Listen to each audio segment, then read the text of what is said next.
Las preguntas son las mismas de siempre.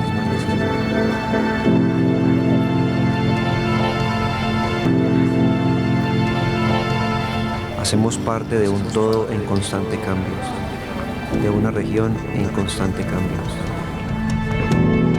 No todo es idílico. Siempre es una mezcla de violencia y de empuje. No estoy muy seguro, pero creo que es la negación. Eso puede haber creado algún tipo de especificidad cultural. No sé qué tanta realmente. El café de todos modos sigue siendo un enhebrador pues, muy grande. Estamos abocados a la modernización a toda prueba. Hemos asumido que el desarrollo y el progreso son sinónimos de riqueza. Ahora creemos en el crecimiento perpetuo como designio de nuestro mundo. Modernización sin modernidad. Tecnología sin el hálito de la condición humana. Y eso obviamente pues genera en la zona cafetera una convulsión social. La integración, todo que yo esto de afuera diría, no, pero es que integrados podrían hacer miles de cosas. Lo que no entienden es que uno no puede integrar a unos enemigos. Quizás sea hora de revisar lo hecho hasta este momento. Quizás sea justo mirar con otros ojos a nuestra historia.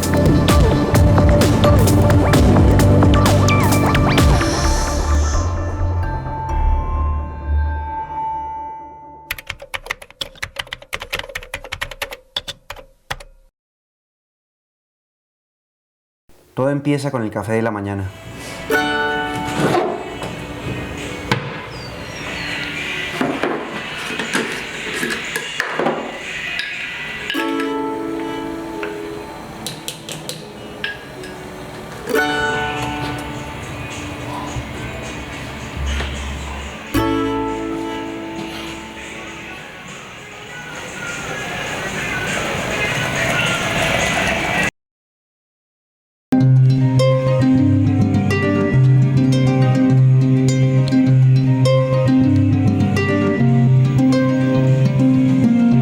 Taza caliente entre las manos y el aroma que vitaliza mi cuerpo.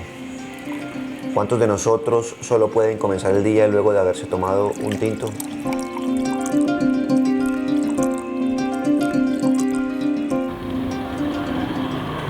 El café es la bebida nacional, el orgullo de lo colombiano.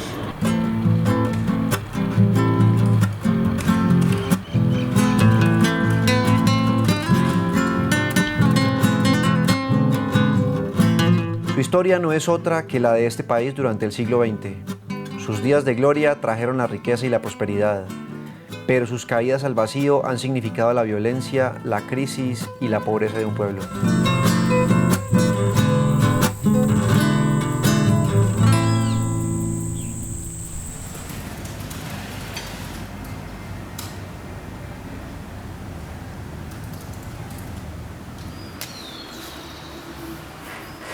Como pocas, 3 ciudades saben de este desvarío: Armenia, Manizales y Pereira, capitales del Quindío, Caldas y Risaralda. La región que hemos convenido en llamar Eje Cafetero se encuentra en el centro occidente de Colombia, muerde gran parte de las cordilleras central y occidental y alcanza a gozar de las aguas del río Cauca y Magdalena.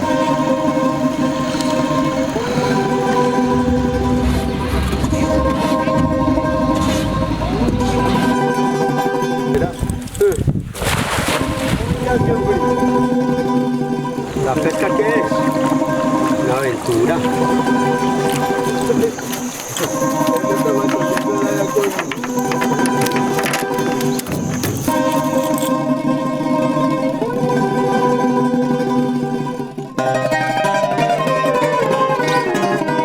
La mayoría de su territorio es montañoso, pero tiene también valles y planicies.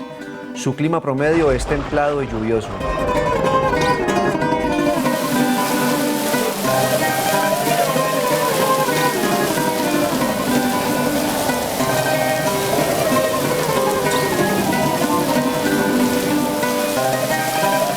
contiene zonas que arden bajo la canícula y otras que se congelan en hielos ya no tan eternos.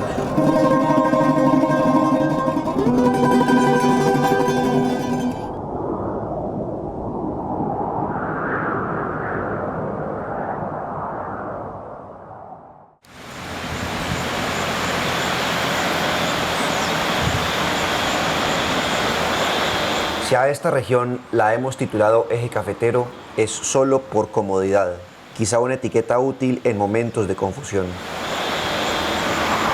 A mi modo de ver, el Eje Cafetero solo existe en el afecto del resto del país y en afiches publicitarios. En la querencia de sus habitantes, esta tierra se entiende como otra cosa. Para el cafetero raizal siempre ha sido el corazón de Colombia.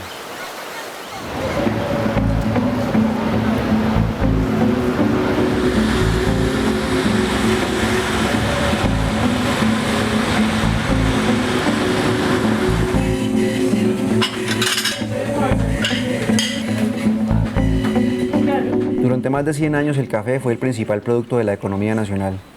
Sus exportaciones llegaron a representar el 80% de los productos nacionales en el exterior y el dinero que generaba permitió las grandes transformaciones de la sociedad colombiana.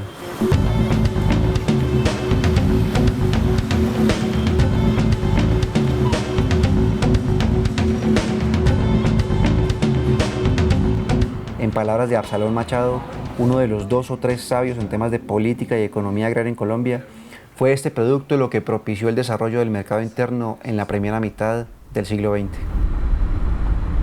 El respaldo fundamental del desarrollo del mercado interno y de la industria interna colombiana, que era una industria que básicamente era para consumo nacional, no se exportaba casi nada de la industria textil, nada, todo eso era consumo interno. El apoyo fue el ingreso de los cafeteros, de todas esas familias pequeñas, medianas, que tenían un ingreso. Los grandes cafeteros, por supuesto, invirtieron mucha plata de eso en otros negocios, porque no eran solamente cafeteros, eran comerciantes, industriales, tenían ganadería, tenían muchas actividades. Uno tradicionalmente tiende a creer que los grandes hacendados cafeteros solamente vivían del café. No, estaban metidos en todo tipo de negocios. Obviamente el café era como la fuente originaria de los recursos. Y el café fue, digámoslo así, en términos económicos, la acumulación originaria del capital en Colombia. Al mismo tiempo, por mano del gobierno nacional, el flujo de dinero del café empujó la construcción de obras públicas en la mayoría de las ciudades de la región andina.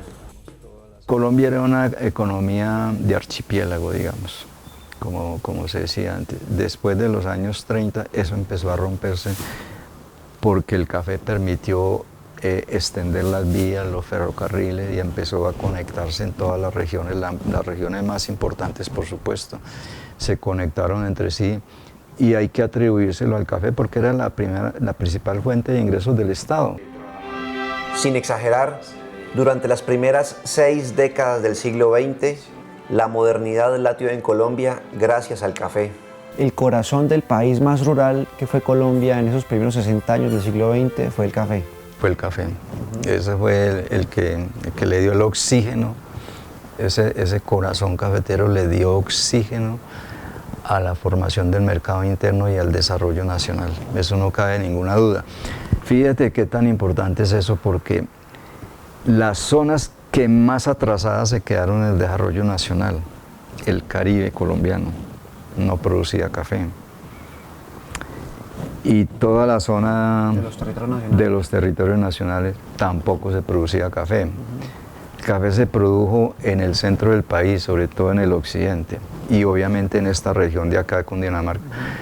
Las regiones que más se desarrollaron en términos industriales fueron Bogotá y Medellín, y un poco Cali. Estaba hablando de esa época. ¿De dónde salió eso? De los vínculos con la economía cafetera. No había otra explicación. La gran paradoja de este desarrollo es que ocurría al mismo tiempo que la más cruel de las violencias, la casi guerra civil entre campesinos adeptos a partidos políticos contrarios, el liberal y el conservador. Ambas orillas arrastraban desde el siglo XIX un radicalismo aciago.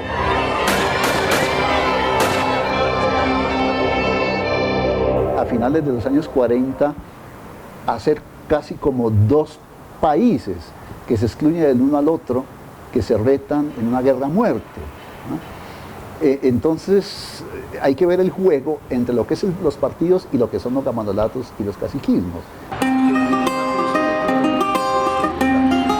Ortiz es uno de los intelectuales colombianos que caben dentro de la particular clase de investigadores calificados como violentólogos. Su primer libro, Estado y su versión en Colombia, es un documentado análisis de la violencia partidista en el Quindío. Entre otras conclusiones, este libro muestra que nunca, por ningún motivo, la economía cafetera se vio diezmada por la matanza de campesinos que la rodeó.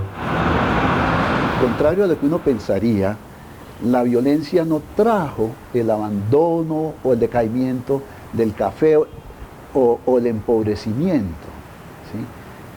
Porque yo digo, ni un solo grano de café se perdió. Lo que cambiaba era de manos.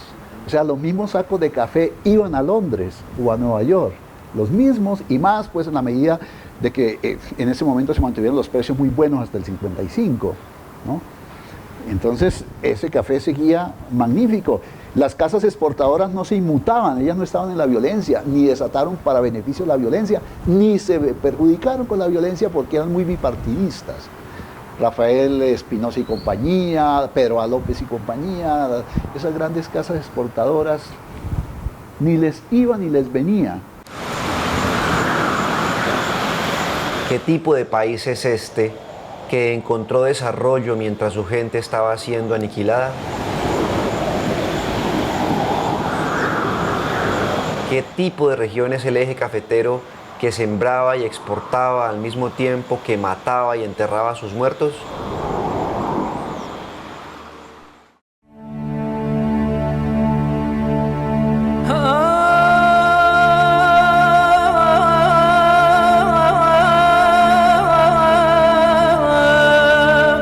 Los últimos 30 años del siglo XX en Colombia tuvieron como lugar común la agudización de la violencia y el tránsito entre un país rural y un país urbano.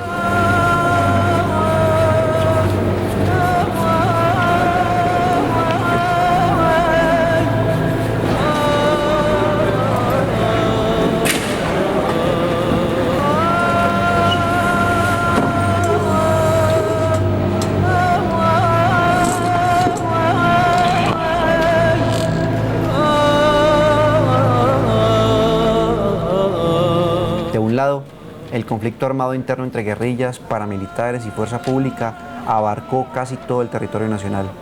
Prácticamente no quedó un rincón en el que no tronaran los fusiles. Al mismo tiempo, el narcotráfico se expandió con una habilidad inusitada, no solo a lo largo de la geografía, sino también por todos los sectores políticos y económicos.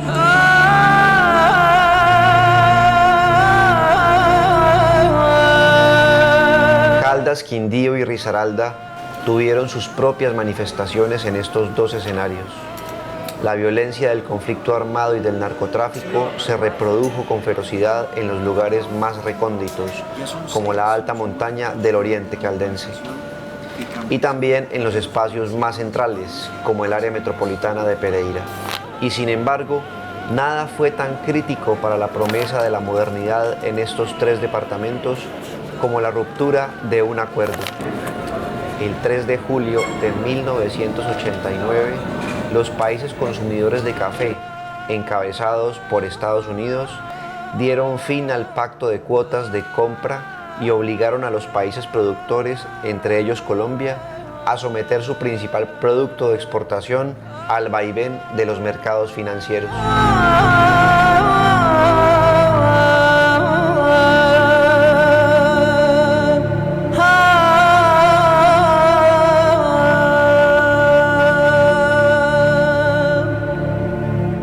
El café fue el gran producto de exportación hasta ese día fatal, pues ponerle una fecha de julio de 1989, el mismo año, curiosamente, de la caída del muro de Berlín, en que cae el Pacto Internacional del Café, en que en Londres, en la oficina de la OIC, de la Organización Internacional del Café, se somete a votación pues, la disolución del pacto.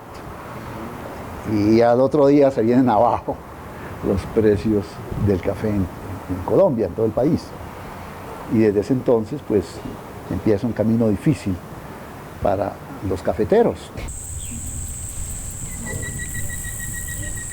En los años siguientes y hasta la actualidad, lo que era bonanza y optimismo se convirtió en crisis y zozobra.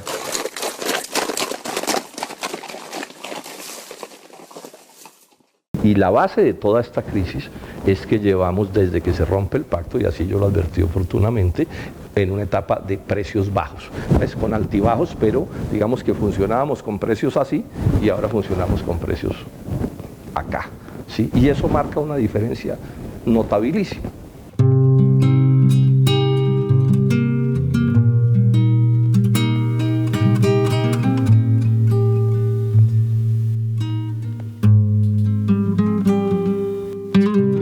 Una diferencia notabilísima, dice el senador Jorge Robledo, quizá el político colombiano que más ha dado la pelea en favor de los cafeteros.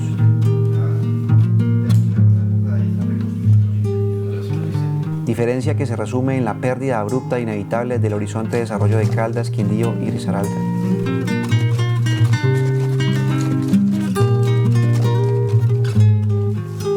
Si bien el país completo sufrió, la estabilidad de las finanzas nacionales fue posible gracias a una briosa producción petrolera que ya sumaba varios años.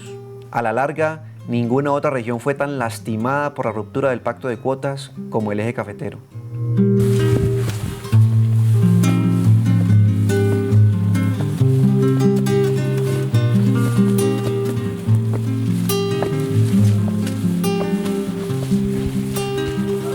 La gran crisis cafetera de los años 90 pues es una crisis social, dado que esta es una economía muy social, digamos, muy de pequeños productores, y tiene una consecuencia que yo diría que es la que va a marcar el desarrollo cafetero de ahí para adelante, es que las grandes empresas y medianas empresas altamente capitalizadas en el café se van al suelo, desaparecen prácticamente.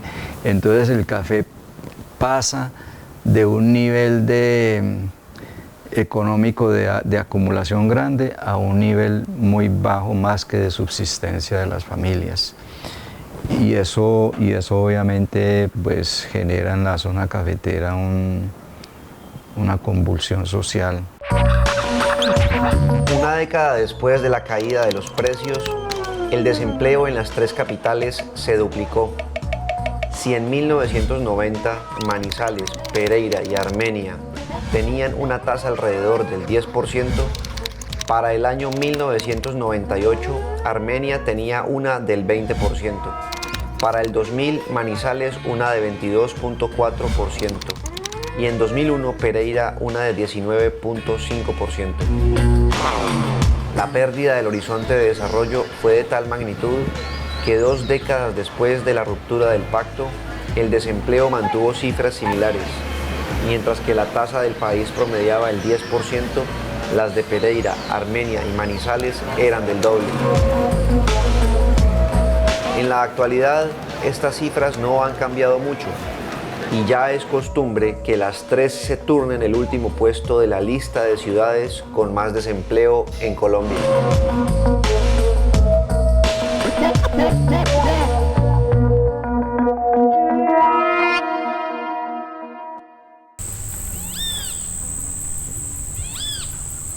¿Qué posibilidades le queda a una región que lleva más de 2 décadas sin un camino claro hacia el desarrollo? ¿Cómo es una región que de un momento a otro se vio obligada a dejar de ser rural y agraria para abrazar el mercado de servicios urbanos?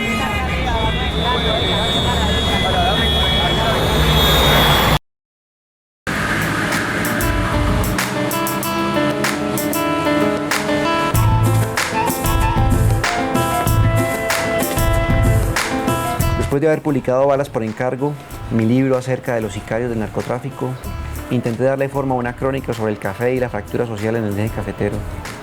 La empecé 2 o 3 veces, nunca avancé mucho. Después, la marea del periodismo quiso que en vez de un libro contara esa historia en esta serie documental.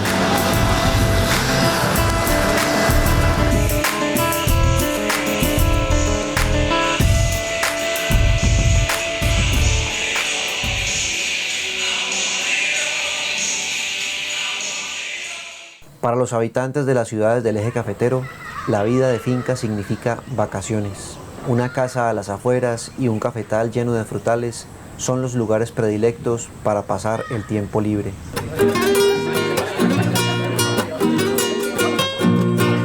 Las fincas han sido el punto de reunión de abuelos, tíos y primos. Diciembre es una excusa para el reencuentro y la fiesta. Poco a poco, los rasgos de la cultura rural se han abierto espacio en la sensibilidad urbana.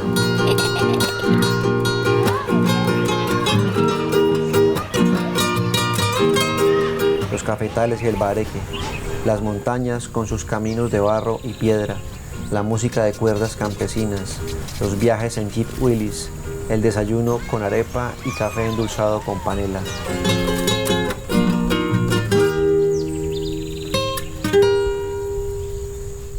En Bogotá, la vida en el campo parece improbable. Por eso, viajar al eje cafetero es buscar el encuentro con ese corazón rural.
Es muy común que en otras regiones del país confundan a Pereira, Manizales y Armenia. Muchas veces me han dicho, tú que eres de Manizales, o tú que eres de Armenia, a pesar de que previamente he dicho que soy de Pereira.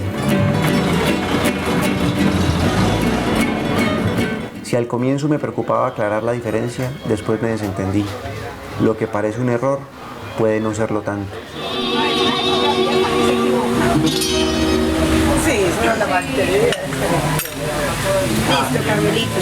Bueno, me fui clarito, normal.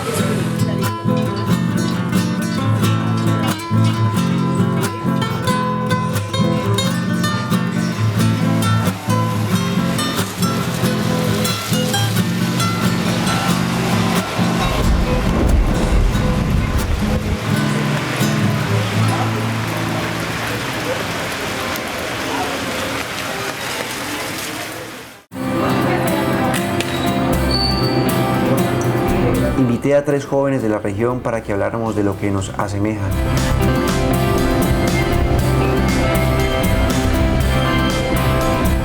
Mónica Torres, estudiante de Trabajo Social en Armenia.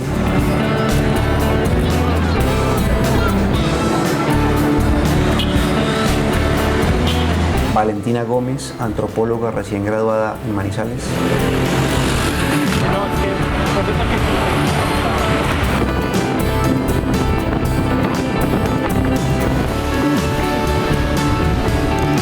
Y Diego Fernández, estudiante de Derecho en Pereira.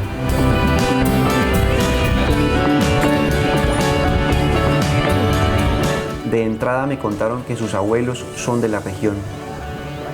Cada uno se considera a sí mismo muy quindiano, muy caldense y muy risaraldense.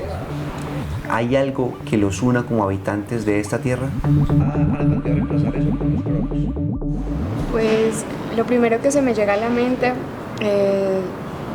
es un imaginario que tengo, es un sombrero. Los dos me los imagino con sombrero, con vestidos muy pues campesinos, y seguramente los une ese amor por la tierra y esas ganas de cultivar y de vivir de la tierra. Diego, ¿qué crees tú? Me los imagino como, sí, como campesinos, con todo ese imaginario del tema del café, muy católicos también. Muy bien. Sí, de tradición. Pues sí, cuando me hizo la pregunta, pues es como el campo el que inmediatamente como que se viene a la cabeza. El deseo como de trabajar y de sacar a su familia, porque además en mi casa y mi abuelo son familias supremamente numerosas. Entonces, como el deseo de sacar a sus hijos adelante a partir de la tierra y del campo.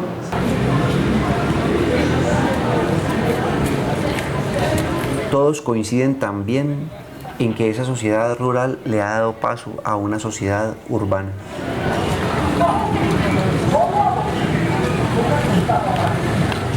Cuando uno ve todas nuestras ciudades, uno dice todas se crecieron con la misma identidad, el tema de la tierra, pero es indiscutible que la mayoría son urbanas.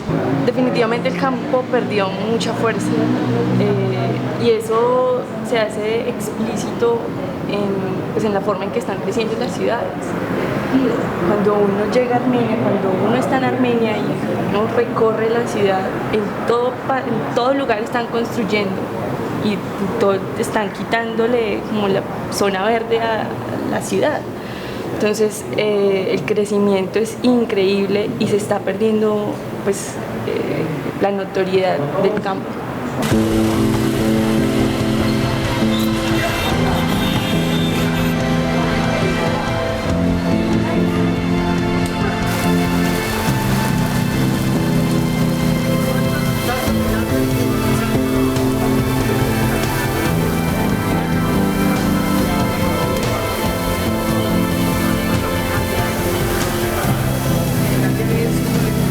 Cuando alguien les dice eso, ustedes son del eje cafetero, ya.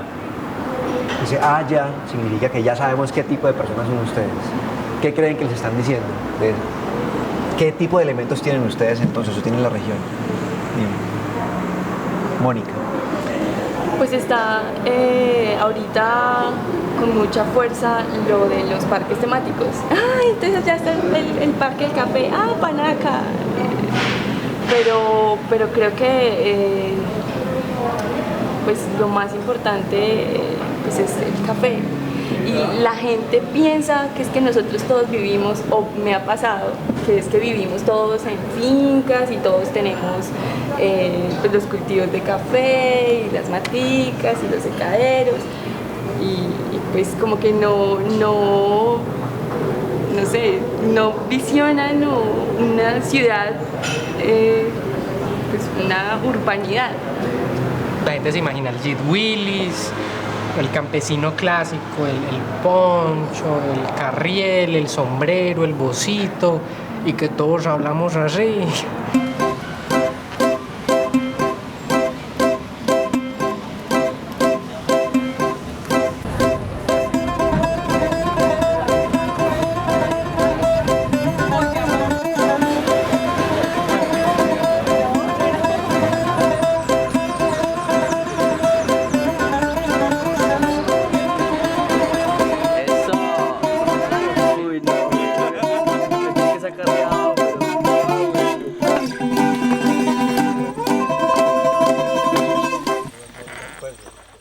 Le hice la misma pregunta a Jorge Robledo. ¿Qué nos asemeja como región? Esos fenómenos regionales están muy marcados por el aislamiento, ¿no?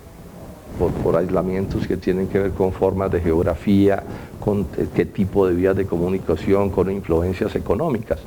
Por eso en general la modernidad y cuando hablo de modernidad hablo de mejores vías, de telecomunicaciones, de poder ir y venir con facilidad, de que aparecen nuevos fenómenos económicos, tienden un poco a disolver esas identidades, bueno, o a crearlas más grandes, pero en general a suavizarlas y a palidecerlas o a quitarlas. Y yo estoy de semana haciendo reportajes. ¿Qué más aburrido? Pero yo sí creo que hubo una cosa que uno puede identificar con varios hechos, ¿no? Su pasado, o sea, viene de Antioquia, eso no hay duda. Principalmente el oriente de Antioquia inicialmente, pero después el suroeste también le aporta. Hay otra realidad que es un hecho, la montaña. Sí, está ahí y es un tipo de montaña particular que está allí. El aislamiento, esto fue una zona muy aislada. Antes del café, el comercio, las primeras grandes fortunas de Manizales no se hacen en el café, sino en el comercio, porque Manizales era un centro comercial. Después el café le va a marcar una identidad bien importante. Yo creo que la arquitectura le marca una diferenciación cultural, porque sus formas, no solo por el bareque, pero sus formas son muy evidentes. Uno sabe dónde están, no es sino ver los aleros, las chambranas, los corredores, y eso nadie se pierde ahí porque es como una especie de sello que se reproduce.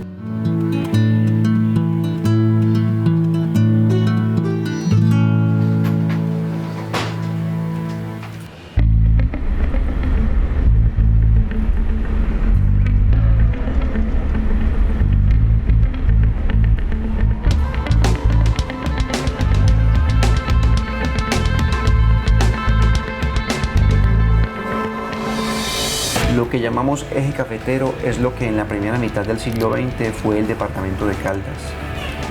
Su origen se remonta al año 1905, por decreto del general Rafael Reyes. Mi papá, que es el presidente de la Academia Pereirana de Historia, lo explica así. El general Rafael Reyes creó el departamento de Caldas por decreto de 1904 y el Estado soberano del Cauca y el Estado soberano de Antioquia fueron mutilados por el decreto presidencial. Caldas quedó con parte del territorio de Antioquia, casi todo el Espinazo del norte de hoy en día, que empieza en Aguadas y terminaba en esa época en Pijao.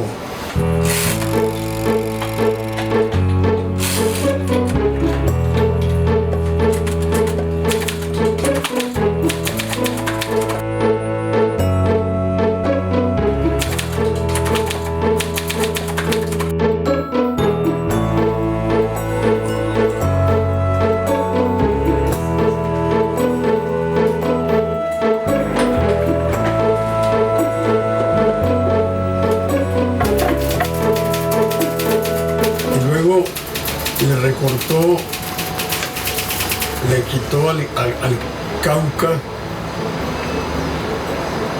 toda la parte que hoy en día constituye el departamento de Risaralda y parte del departamento de Caldas.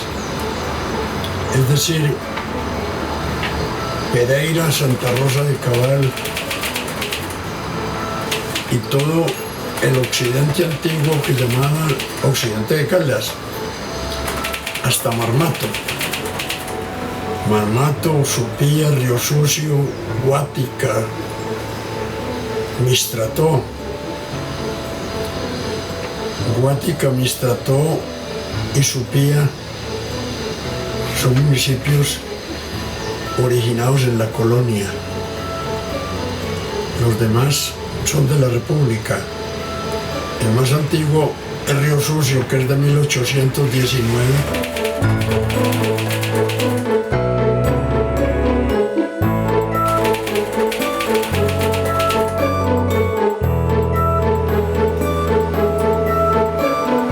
Al departamento del Tolima le quitó lo que es el oriente hoy en día de Caldas.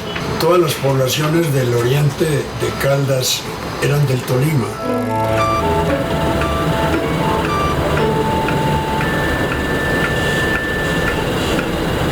60 años más tarde, Caldas se atomizó en los 3 departamentos actuales. Manizales y Pereira especialmente empezaron una emulación en términos de progreso que llegó un momento en que creó situaciones de conflicto entre las dos ciudades. Había ciertos resentimientos en Pereira porque muchas gentes decían que políticamente casi todos los gobernadores que nombraban para Caldas eran de Manizales o a veces de Salamina, pero acá nadie, ninguno.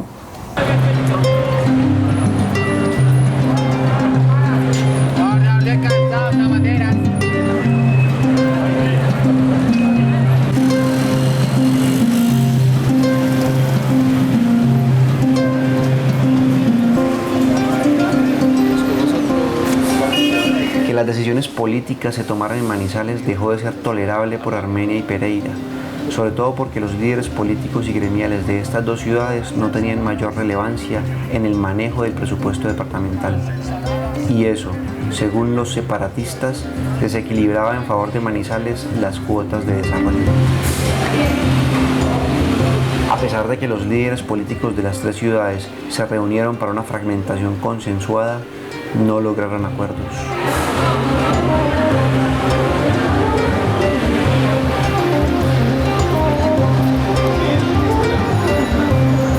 Ahí sí empezó ya una lucha un poco arbitraria y un poco fea, y fue la de que el alcalde de Pereira, que ya era Octavio Mejía Marulanda, resolvió levantar los rieles del tren en la 21 con 14. Entonces ahí bloqueó ya la llegada de los trenes acá que pasaban para Manizales, y el alcalde retuvo acá unas maquinarias de obras públicas, y entonces ahí sí se rompió del todo la unidad de Caldas, se rompió del todo.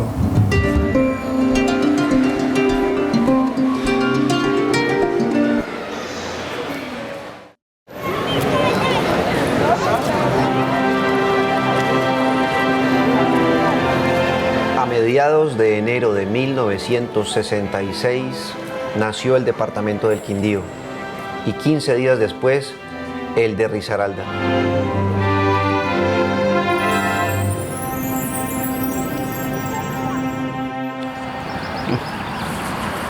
Han pasado casi 50 años. El mapa reconstruido quizá guarda eslabones comunes.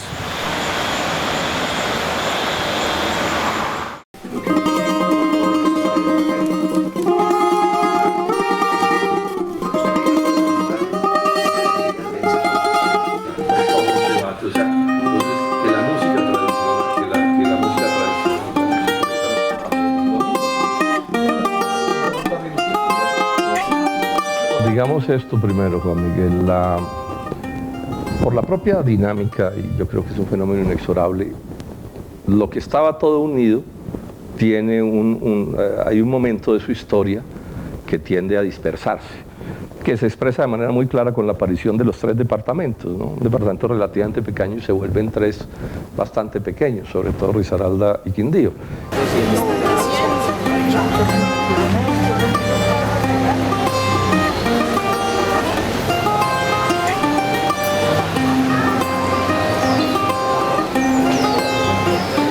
Eso puede haber creado algún tipo de especificidad cultural, ¿no? No sé qué tanta realmente. El café de todos modos sigue siendo un enhebrador pues muy grande. Sin embargo, Pereira adquiere una vocación comercial muy notable que no tienen. Pereira, Armenia y Manizales se vuelve como el centro de la región, además por un problema de tipo geográfico. Entonces, digamos, hay una etapa como de dispersión. que también tiene que ver con fenómenos culturales y políticos y ambiciones y cosas pues, de los seres humanos. Pereira, muy, digamos, en lo suyo, de lo comercial. Armenia, una ciudad como más tranquila, sí, ahora hablando bastante de turismo. Manizales alcanzó a desarrollar algo de industria y está también como un poco viviendo sus glorias pasadas, diría yo, ¿cierto? Sí.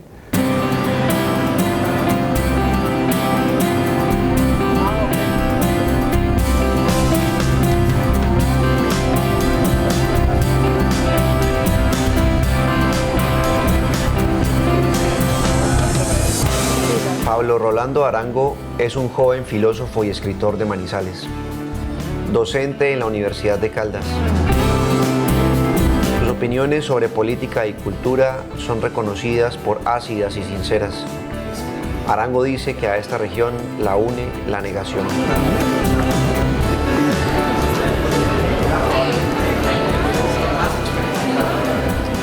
No estoy muy seguro, pero creo que es la negación que se manifiesta de varias maneras. El machismo, que es una negación de nuestra naturaleza común, la religión, que es otra forma de negar sobre todo nuestra naturaleza sexual, y la negación en política. Una cosa que caracteriza a los 3 departamentos después de la división es que todo el mundo, no solo las autoridades, se apresuran a negar todos nuestros problemas. Recuerdo, por ejemplo, cuando en la última crisis del agua, que duró aquí casi 2 meses, Héctor Abad Faciolín escribió una columna en El Espectador diciendo que los manizaleños eran unos cobardes porque no protestaban. Ahí se equivocó, porque no es un problema de cobardía, sino de obediencia. No es que sean cobardes, son demasiado obedientes. Y todo el mundo, incluso los damnificados por el agua, estaba furioso con esa columna. Es la única vez que una columna que la gente leyó a Héctor Abad Faciolín por acá. Y lo mismo pasa en Pereira con el tema de la prostitución, y en Armenia o Quindío con el narcotráfico, y cualquier tema que sea maluco,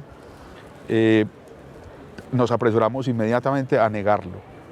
Entonces, en esos 3 ámbitos de la vida que son tan esenciales, el machismo, la religión y la política y la sociedad, la negación es el rasgo que nos identifica.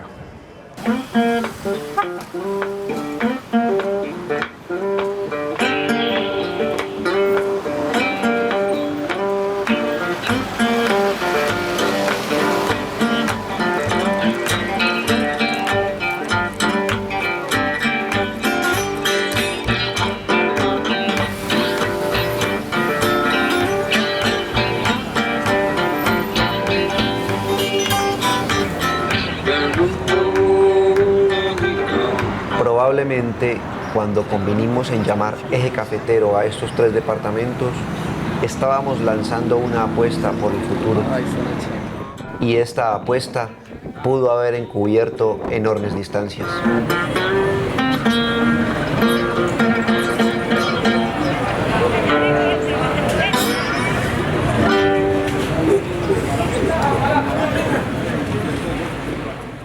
Yo estoy de acuerdo en que esa denominación encubre una división que es más honda, incluso desde el punto de vista político y económico. Por ejemplo, si la Federación de Cafeteros es, como su nombre lo indica, un conjunto de estados más o menos independientes. Si Quindío, Risaralda y Caldas se hubieran unido, hubieran tenido mucho más poder que Antioquia, porque producen más o una producción parecida de café, y el poder se divide, el poder económico, por la producción de café, en una institución que es privada, y no lo lograron nunca, precisamente porque hay unos odios profundos. Una de las razones que a mí, por ejemplo, me sorprendió oír de gente ilustrada de aquí de Caldas en las pasadas elecciones presidenciales por las cuales votaron por Oscar Iván Zuluaga, es porque Pereira ya tuvo presidente, entonces Caldas también tiene que tener uno. Es increíble, pero eso funciona.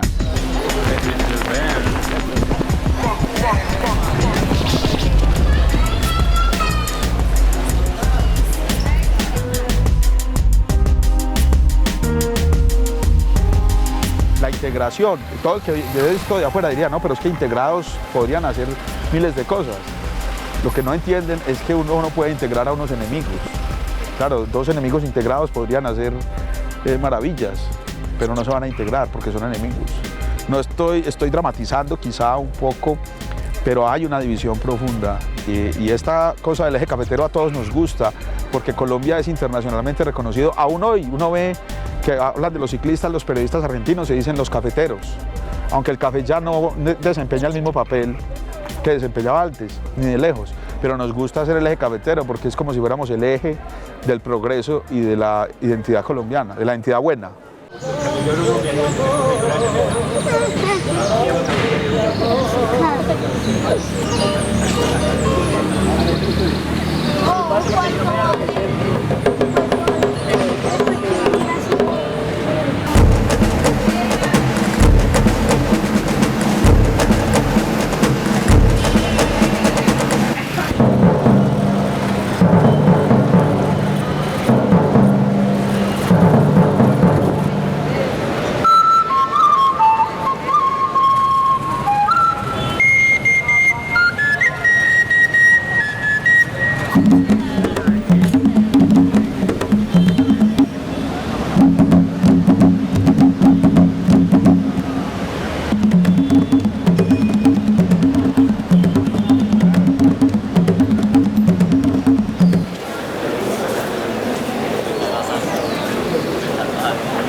En una de mis crónicas para la prensa dije que la zona cafetera era la región de la última nostalgia.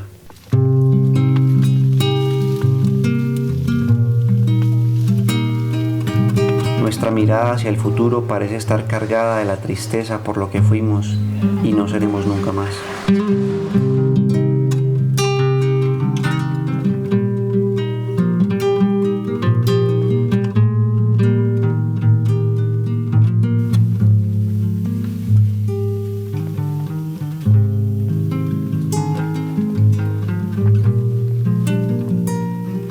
Desde ese punto de vista, de pronto, tiene razón la nostalgia que tú hablas, Juan Miguel, ¿no? Pero ojo con eso, porque tampoco podemos quedarnos en eso de que, en esas contemplaciones quejumbrosas de que todo tiempo pasado fue mejor, porque a veces también se mitifica mucho, a veces eso lleva mucho de mito, ¿no? La colonización fue una empresa de empuje increíble, pero también fue de violencia, ¿no? Lo que sabemos de la compañía Urila y de los incendios allá en Caicedonia y de la colonización, no todo es idílico, ¿no? Siempre es una mezcla de violencia y de empuje. Violencia y empuje. La idea moderna del desarrollo habla de este contraste. No hay desarrollo sin cambios sensibles, cambios que no ocurren sin alguna forma de violencia.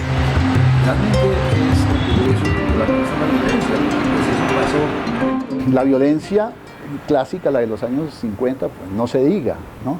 Yo decía que el café se mantuvo en alto, los precios en alto, la economía funcionando, el progreso seguía, ¿sí?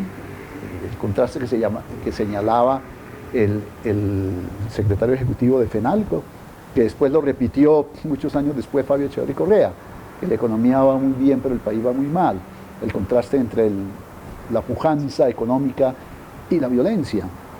Estos son contrastes, ¿no? La pujanza económica estaba por doquier, pero los muertos estaban en cualquier esquina igualmente, ¿no? Entonces, ¿de qué somos nostálgicos? Lo uno se dio con lo otro, de que hubiera tanto muerto o de que hubiera tanta pujanza.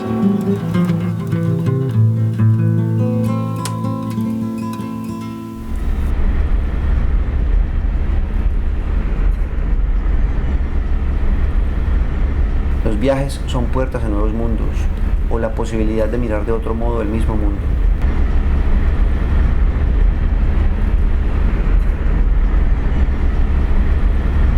Viajar por la región cafetera es querer mirarla de otro modo.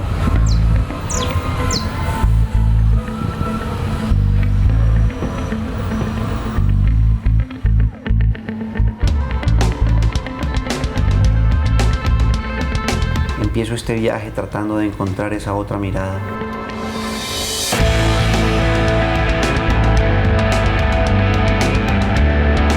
Asumo como propias las preguntas y las dudas que apenas he recogido en la voz de otros. ¿Qué lugar tiene hoy la caficultura, el transporte, la arquitectura, el turismo, la minería y el mestizaje, la violencia, la música y las artes?